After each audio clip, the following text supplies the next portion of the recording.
What up, folks? I got you some new updates from the epicenter here itself in the NYC. First off, total shout out to my bro Jorge for hooking the stuff up with some authentic ass NYC bagels. His mom just whips them up. Good.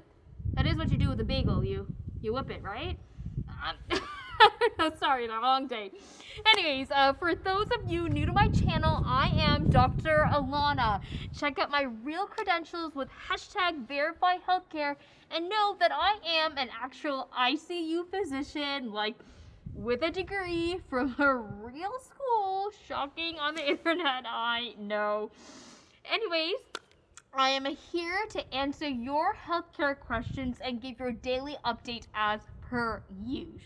Now that we're a few months into the pandemic, most of my long-term listeners know that I've been assigned to leave my cozy home and move into a hotel room for my first time in the NYC.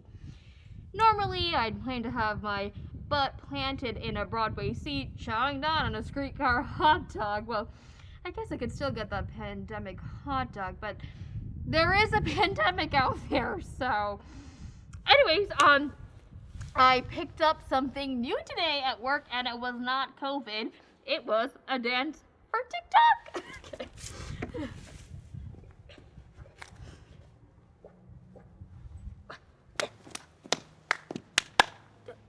I'm a set. For real.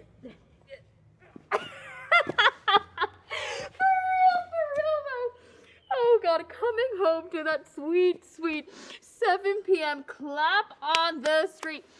Not chlamydia, the applause. I see you in the comments. Dude, people are escalating that shit up. They're using pots and pans. Some guy whipped out an air horn. What will tomorrow bring? A sax solo? A string quartet? And you all know Dr. Macho because I complained about him constantly. Dude, guys, he fucking cried. Real man tears because he heard those cheers. I did not know he had it in him. Okay, we have a question from at Mudbutt70. What keeps you going through all the chaos? Well, MB70, I'll tell you. It can sometimes feel like I'm living in a movie out here. Like, it's eerie. You know, when we get back to the hotel, there's just like no one on the street and a lot of stuff isn't lit up and it just feels like post-apocalyptic. But seriously, I get flowers every couple of days. I take walks on these empty streets and come on, we have the best food in America right here in the NYC, and I promise I am eating good. And if you know what's up, drop those takeout recs in the comments below. Which reminds me, you won't believe this, guys, but some dumbass had a resist medical tyranny sign outside the hospital today. Like, what? Like, TBH.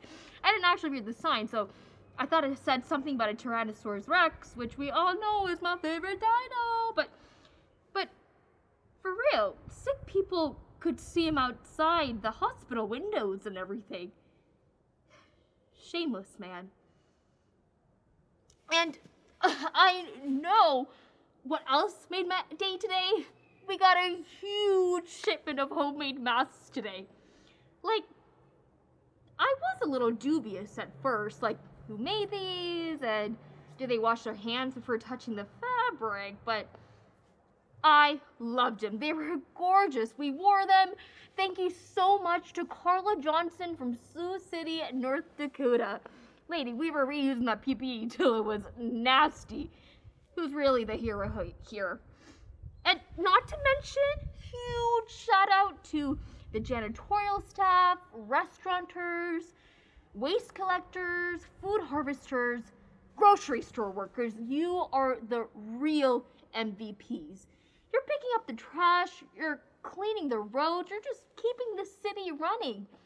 We signed up to hang out with sick people in medical school. You all did not. We get PPE at a paid hotel, and you still have to take the subway to your homes in Jersey. I see you. Oh, okay, and I see you at Cats for Life 97. I heard hospitals were taking PPE from freaky sex cults. Is that true? I would refuse to use whatever came from those people.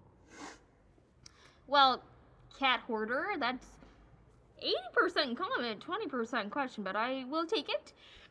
Yes, we did receive donations from some fetish communities, and honestly, I feel like that just points to how crazy all this, that we're taking people's sexy time props for our patients and all. Honestly, maybe an N95 will be turning all of us on by the end of this thing. Okay, at Nurse Joan 99.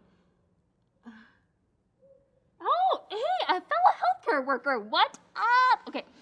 Honestly, so thankful for telemedicine right now. What would we do without it? Dude, I know. I FaceTime patients to their fam on rounds. If you would have told me that I would be teaching an old dude how to Zoom with his fam on rounds while his charming 90-year-old wife is nonchalantly changing bras in the background. Yikes. Okay. Okay, at Mockdog 8. How can you participate in a conspiracy like this? Shame on you for using your platform to advocate for the CDC, Center for Disinformation and Control. Fuck you.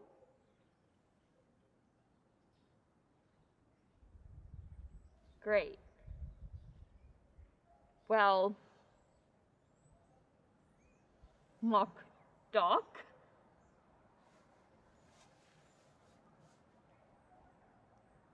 I don't know how you feel when you see 3 sick people to a hospital room, all over 70, and you know that there is nothing you can do to stop their deaths. What about prisoners paid $2 an hour to move bodies, double bagging to prevent the fluid leaking because the dead can still infect them? Sprinkling coffee on the coffin so that you can't smell the dead, and mass grave sites filling in 2 months that were supposed to last all year long. Why aren't we showing more of that? When your nursing staff is positive for COVID-19 but asymptomatic, so that they're required to show to work, but they're holding hands with the worst fear that they may be the reason a patient becomes infected and dies. Or when you have to tell that charming, broad-changing 90-year-old wife that her husband and partner of 60 years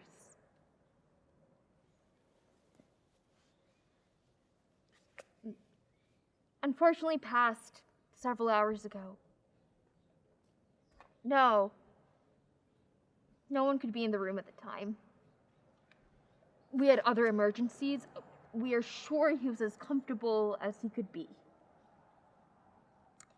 As he spent his last minutes looking for her, anyone to be with him, as he gasped for breath.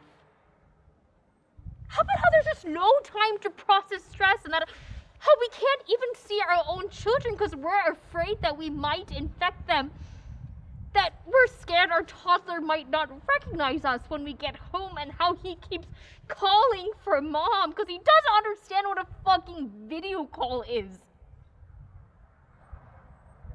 We feel disposable.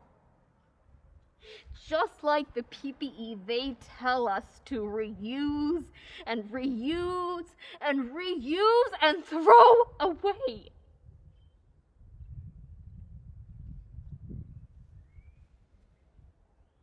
The truth is,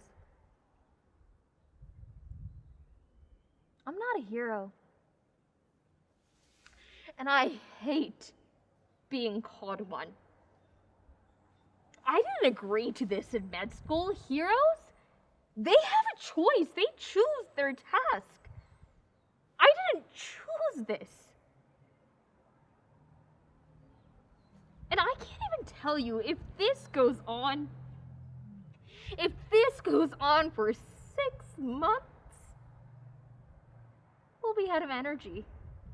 Our standard best of care will be to put you in a room with other sick people and hope that you might make it. We might not even have energy to hope anymore. You put all the responsibility on healthcare workers. Like, if you just support them, then this will just all go away. But our hard work means fucking nothing when you choose to see people, not wear masks, and generally mouth breathe over everything. That's on you!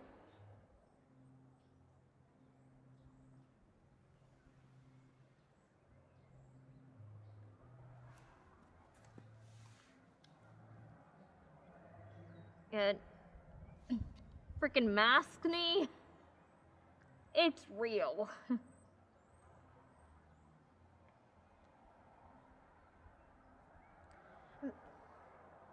I'm sorry, guys. I don't know how to tell you that this is real.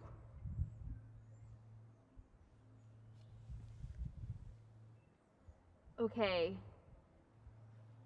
Question from @Gangi. Does your hospital offer mental health care because it looks like you need it? Who the fuck has time, Gangi? Another question. Rough stuff.